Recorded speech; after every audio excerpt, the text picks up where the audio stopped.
Mass cleanup. Who unwound the story of the curse of the tombs of the pharaohs, and why did scientists die? Many of these deaths still have no scientific explanation. No traces of poisoning and violent death were found on the bodies of scientists. People inclined to mysticism explain this with an ancient Egyptian curse. Others consider the deaths of scientists to be an ordinary murder. The deadly discovery of Tutankhamun's tomb. The scientist who discovered it died from a mosquito bite. In November 1922, after 6 years of searching, Egyptologist Howard Carter discovered the entrance to the tomb of Pharaoh Tutankhamun, buried in the Valley of the Kings. This discovery became one of the most important in the study of the ancient world. Not only the fact of the existence of Pharaoh Tutankhamun was proved, he was sometimes given other names, then intentionally or accidentally buried, on different dates. Carter decided to postpone the opening of the tomb until the arrival of his patron, the wealthy treasure hunter Lord George Carnarvon.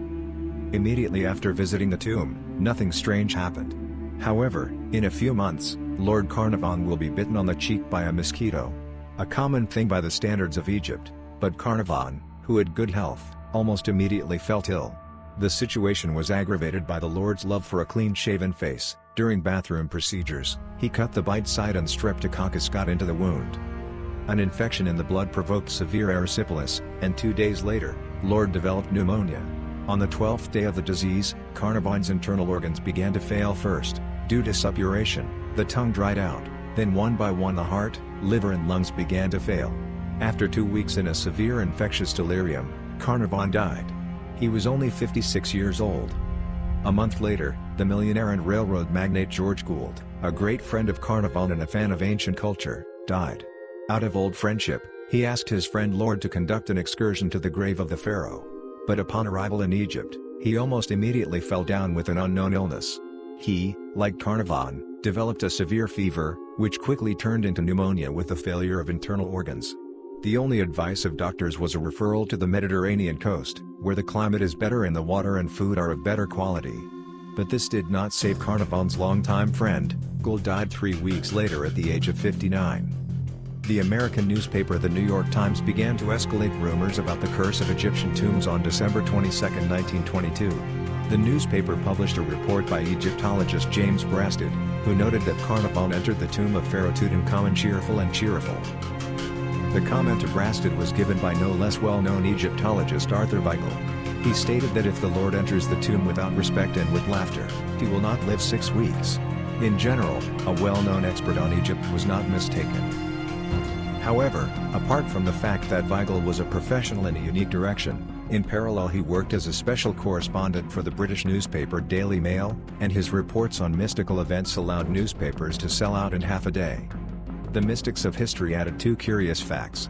A lifetime scar was found on Pharaoh Tutankhamun's face during the autopsy, and the place of the mosquito bite through which Lord Carnarvon brought the infection was almost 100% the same as the pharaoh's wound.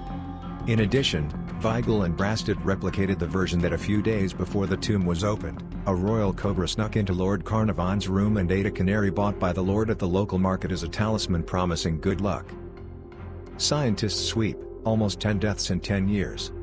Arthur Weigel thoroughly trampled on the death of Lord Carnarvon, since all the exclusive rights to accompany the excavations went to the British newspaper Times. After learning that Lord Carnarvon was seriously ill, the novelist Maria Corelli published her prognosis with a prediction. She gave the Lord only 2 weeks of life and later claimed that she had some information about an ancient curse. However, a year later, strange events began to happen. In addition to George Gould, who died on May 6, 1923, on July 10, 1923, a member of the Egyptian royal family, Prince Ali Kamal Fahmy Bey, who also attended the opening of the tomb, was shot by his wife. On September 26 of the same year, after a simple dental operation, Lord Carnarvon's half-brother, the famous traveler and diplomat Colonel Aubrey Herbert, died of blood poisoning. A year later, the radiologist Sir Archibald Douglas Reed, who studied the tomb with special equipment, and the Governor-General of Sudan, Sir Lee Stack, died. He was shot by a terrorist. After that, the deaths of scientists were interrupted for many years, until in 1929. Under mysterious circumstances, the archaeologist Arthur Mace, who opened the tomb of Tutankhamun with Howard Carter, died. A year later, the deaths of scientists again became the central topic of discussion. Lord Carnarvon's brother Marvin Herbert died of pneumonia, as well as Howard Carter's secretary and his closest associate Captain Richard Bartell. In the same year, Howard Carter himself died, who directly supervised all the work in the tomb. He died at the age of 64 from Hodgkin's lymphoma. Murders, a curse, or just so happened? One of the first versions of the poison bookmarks in the tomb of Pharaoh Tutankhamun was voiced by the famous writer, Sir Arthur Conan Doyle. He suggested that the tomb could contain spores with poison materials that were supposed to protect the peace of the pharaoh according to the ideas of the ancient Egyptians about the afterlife. However, Conan Doyle could not prove his hypothesis. In 2020, the journal Science published a study according to which 220 million people on Earth are at risk of arsenic poisoning, the most popular poison used to poison not only pharaohs, but also competitors in ancient business.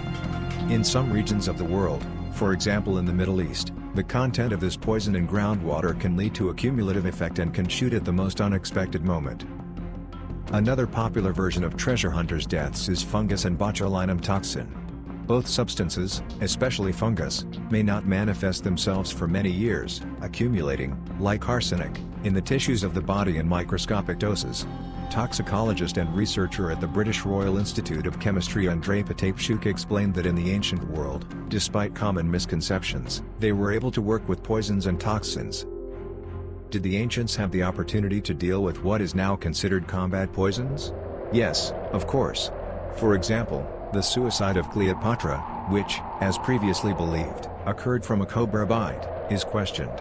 A number of opinions were expressed that it could be botulinum toxin and other poisons injected into the mucosa with food or water.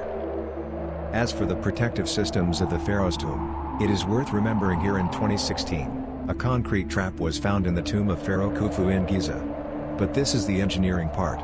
It is likely that sarcophagi and mummies were treated with toxins so that no one could disturb the ruler in the afterlife, says Patapchuk. The last, but one of the most popular versions concerns the artificial warming up of the story around the opening of Tutankhamun's tomb. For the sake of high ratings and the sale of newspapers, ordinary bandits could be involved in the story of the research of the royal burials, who were asked to arrange everything as an accident. There are several facts in favor of this version. Out of almost 60 people who worked directly in the tomb or with the mummy after the autopsy, only 8 people died in the first 10 years of the curse effect.